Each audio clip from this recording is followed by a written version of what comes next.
What's up, y'all? We're going to turn our gross, dilapidated armrest into a gorgeous, usable piece for this 1990 Mustang.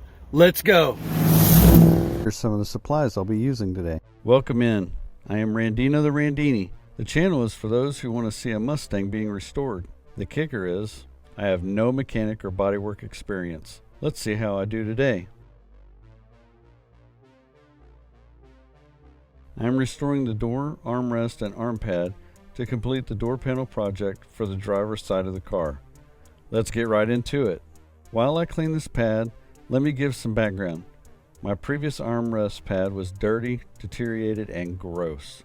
Therefore, I bought a new arm pad. The armrest is original to the car and will be reused. The pad comes with a coating meant to protect the material, which is great unless you have to paint it. In my case, it needs to be painted because it came in titanium gray, but my pad must be white. As you can see, with the water beating up, we're not quite there yet.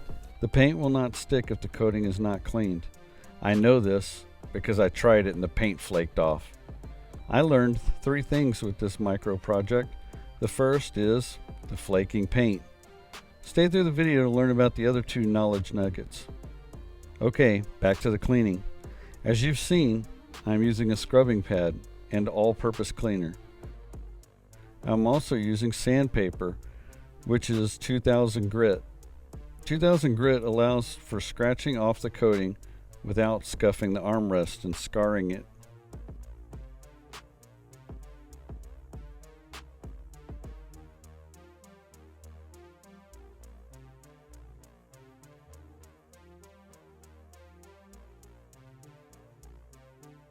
Now that we remove the coating, we can begin painting the armrest and the arm pad. Painting is important to get the look we need for this 7-Up Mustang. Like my other paint project linked here, there will be several coats. We want to lightly dust the first coat, then we will apply more covering layer as we go.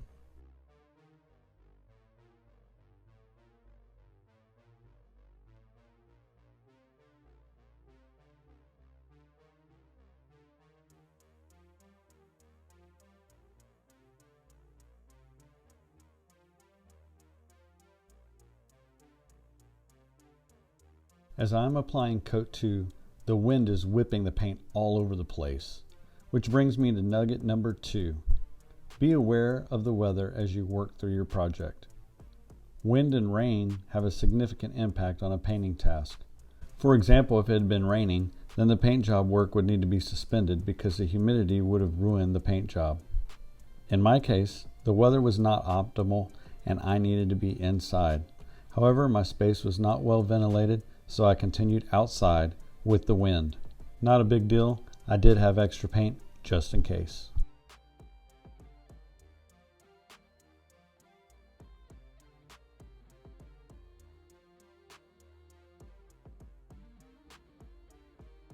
I expected to use 3 coats and be done, but the arm pad was soaking in all the paint. Therefore, I also had a 4th and 5th coat of paint. My third learning nugget? Use primer. I totally forgot to prime the arm pad, so I got to apply several more coats. If you're going to paint something white, then it's best to prime it. Not to mention, some primer helps the paint stick better.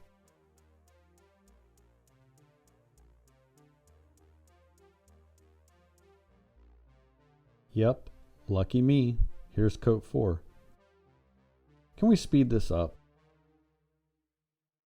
And here's coat 5. Come on already.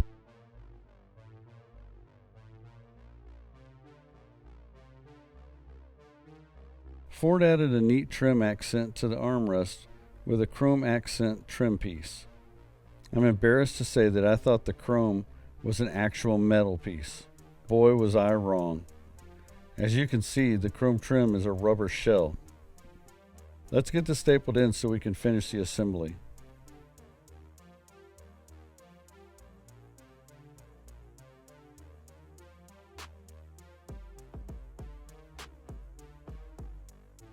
Well, that's not going as planned. Just popped right out after I stapled it. This is going to be more troublesome than I expected. I'm attempting to stick a 1/4 inch staple into the rubber trim and hard plastic of the armrest.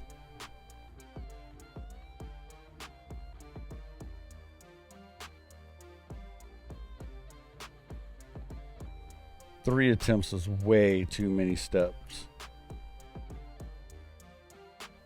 Okay, it really doesn't need to be this difficult. Let's just get this done, shall we?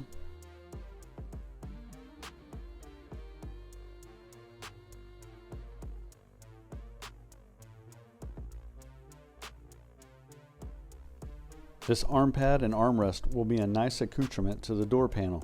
The door panel project is coming soon, so be looking for it. This turned out to be the easiest part of the day. 4 screws inserted and done. Enjoy the ride. Thanks for watching. Go ahead and subscribe. You haven't done it already? Don't forget to smash the thumbs up if you like the content, and of course, leave comments. I love the interaction.